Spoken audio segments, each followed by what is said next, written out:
Pada video sebelumnya, saya telah menjelaskan bagaimana cara membuat dataset serta fungsi untuk program klasifikasi Naif Bayes. Pada video kali ini, saya akan menjelaskan bagaimana cara membuat main programnya. Langsung saja, yang pertama kita akan membuat sebuah dictionary kosong dengan nama data baru. Jadi di sini nama dictionary-nya kemudian sama dengan, kemudian tanda kurung kurawal ya. Jadi tidak diisi apa-apa di dalamnya. Kemudian kita membuat inputan. Ya, kita buat inputan untuk pengguna, di mana hasil dari inputan ini akan kita gunakan sebagai nilai untuk pasangan kunci. Untuk pasangan kunci dengan kunci berkacamata yang akan kita simpan ke data baru atau dictionary data baru. Seperti itu ya teman-teman. Jadi kita membuat inputan nih. Kita buat inputan untuk pengguna, kemudian kita simpan. Kita simpan inputan itu sebagai nilai. Nilai dari pasangan kunci ya. Pasangan kuncinya apa? Kuncinya yang ini. Kuncinya itu berkacamata, tinggi badan, dan jam tangan. Untuk dictionary data baru ya. Jadi kita simpan ke data baru. Nah, untuk membuat inputan sendiri dalam Python itu cukup menggunakan keyword input ya. Input kemudian tanda buka kurung ya. Kemudian dalamnya bisa diisi dengan pesan yang ingin kita tampilkan ketika kita meminta inputan. Ya, jadi di sini saya tampilin apakah memakai kacamata, kemudian penjelasannya ya atau tidak, ya. Jadi ketika inputan diminta, ya pesan ini akan dilakukan terlebih dahulu, kemudian dilakukan inputan. Jadi setelah pesan ini muncul, baru input bisa dilakukan ya. Kalau misal nggak ingin menggunakan pesan, bisa langsung input terus buka kurung dan tutup kurung ya teman-teman. Lanjut, saya juga membuat untuk atribut lainnya yaitu tinggi badan serta jam tangan ya. Jadi disesuaikan dengan yang ingin kita sampaikan inputannya ya. Jadi masukkan tinggi badan, kelasnya yaitu tinggi, sedang atau pendek. Kemudian apakah memakai jam tangan ya atau tidak. Lanjut. Kemudian kita membuat variabel.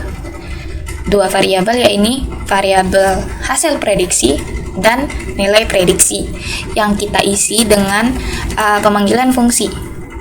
Kita isi dengan fungsi prediksi.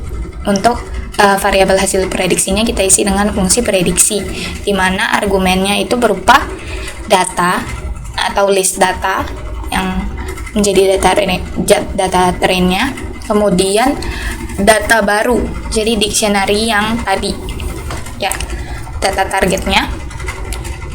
Kemudian untuk variabel nilai prediksi sendiri kita memanggil fungsi hitung probabilitas kelas ya. Jadi kita isi dengan fungsi hitung probabilitas kelas, nilai atau hasil dari fungsi probabilitas kelas ini.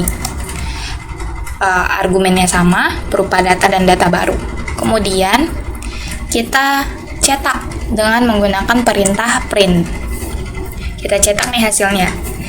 Kita cetak print, ya tanda buka kurung. Kemudian yang ingin kita print apa? Di sini kita menggunakan f-string ya.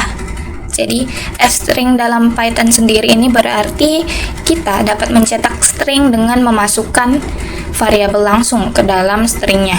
Jadi nggak dipisah, jadi langsung satu kali gitu. Jadi lebih sederhana aja gitu. Jadi di sini kita cetak f, terus kita petik 2 yang ingin kita cetak apa, kemudian variabelnya. Variabelnya sendiri itu untuk variabelnya, untuk menandakan bahwa ini merupakan variabel, kita masukkan ke dalam tanda kurung kurawal ya. Jadi f-stringnya ini tahu kalau ini merupakan variabel yang ingin dievaluasi gitu. Jadi kita masukkan hasil prediksi, variabel hasil prediksi, dan untuk nilai sendiri, nilai prediksi kita masukkan nih nilai prediksi, variabel nilai prediksi. Nah, selanjutnya saya akan ngasih tunjuk ke teman-teman struktur programnya itu bagaimana ya. Struktur secara keseluruhannya itu bagaimana. Saya akan tunjukkan. Tapi mungkin saya akan menunjukkannya itu menggunakan Google Colab aja biar lebih mudah ya teman-teman mengimplementasikannya. Terutama yang mungkin baru belajar bahasa Python ya. Nah, di sini teman-teman bisa langsung search di browser ya. Bisa langsung search Google Colab atau Google Collaboratory, bisa ya. Jadi langsung search, kita klik aja Google Colab ya. Nah, Google Colab itu sendiri merupakan layanan dari Google ya, yang memungkinkan kita itu untuk melakukan atau menulis sintaks atau mungkin menjalankan sintaks yang udah kita buat di browser. Tapi ini itu khusus untuk bahasa Python ya teman-teman.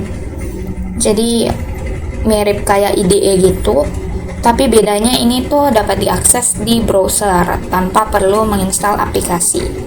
Nah, ini juga bisa nih digunain untuk teman-teman yang mungkin tugas kuliahnya seringannya itu project berkelompok ya.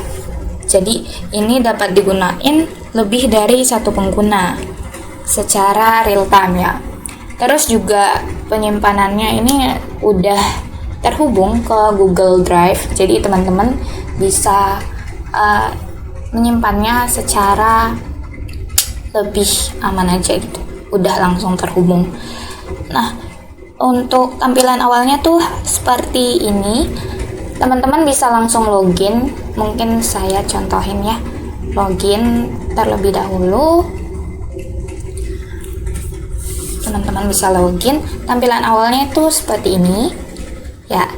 Teman-teman bisa langsung bikin notebook baru. Jadi klik tanda biru yang notebook baru di bawah, klik aja. Kita tunggu. Nah, tampilan setelah membuat notebook barunya itu seperti ini ya. Jadi kita kayak bikin workspace. Nah, di sini teman-teman bisa langsung menulis kode ya, membuat sintaks di sini. Teman-teman kalau ingin nambahin kayak misal program lain tapi di satu file gitu, satu notebook ya, teman-teman bisa langsung pencet kode di atas ini ya. Nah, nanti muncul nih langsung. Jadi teman-teman bisa ngerunning nih dua program yang berbeda ya misalnya. Nah, untuk penamaan notebooknya teman-teman bisa langsung klik di sini. Jadi kita misal nih tadi kan mau ngeimplementasiin yang program Naif Bayes, kita tulis aja di sini Naif Bayes ya, kayak gini ya. Nah, langsung aja saya contohin. Kita mana tadi, kita ambil, nah ini kita copy untuk data setnya ya. Kita copy aja langsung, kita taruh di sini, kita paste seperti ini ya teman-teman. Tinggal enter, kita paste lagi untuk data fungsi, terus main programnya kita paste aja, kita copy aja ya. Kita copy. Nah, gini ya teman-teman. Nah, jadi struktur programnya seperti ini. Teman-teman mungkin kalau nggak nggunain ini bisa langsung dihapus aja ya, gini ya. Jadi ini bisa langsung teman-teman run aja ya. Jadi pertama datasetnya ya, datasetnya yang paling atas, kemudian untuk variabel prior, variabel awalnya, kemudian fungsi untuk probabilitas likelihood, kemudian untuk probabilitas posteriornya, kemudian untuk prediksinya, dan main programnya. Jadi seperti ini ya. Jadi begini ya. Nah, kita tinggal run nih. Runnya gimana? Runnya itu tinggal klik ini. Jadi yang di samping ini tinggal diklik. Tunggu, kita tunggu.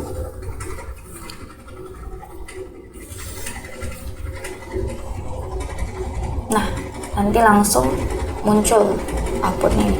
Nih, apakah memakai kacamata? Ya atau tidak. Nah, kita input nih sesuai yang tadi saya bilang ya. Jadi dia pesannya dulu, terus kemudian dia meminta inputan. Di sini ya, kita tulis aja, terus enter. Nah, masukkan tinggi badan. Ada tinggi, sedang, pendek. Tadi datanya si Rahman itu ia memakai kacamata ya, kemudian tinggi badannya itu sedang, kemudian ia juga memakai jam tangan, jadi ya. Nah, di sini prediksi statusnya itu hasilnya diterima ya teman-teman. Jadi sesuai, dimana nilai prediksinya dapat dilihat, hasil diterimanya itu sebesar 0,2 ya. Kemudian ditolaknya itu sebesar 0,04443. Jadi berdasarkan pengujian tadi, antara probabilitas diterima dengan probabilitas ditolak, hasilnya probabilitas diterima itu lebih besar ya angkanya. Jadi nilainya itu lebih besar daripada probabilitas ditolak.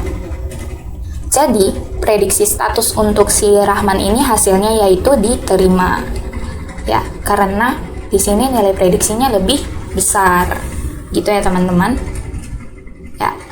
Jadi teman-teman mungkin dapat langsung melakukan atau ngerunning project teman-teman di Google Colab seperti itu. Sekian yang dapat saya sampaikan, kurang lebihnya mohon maaf. Saya akhiri. Terima kasih. Assalamualaikum warahmatullahi wabarakatuh.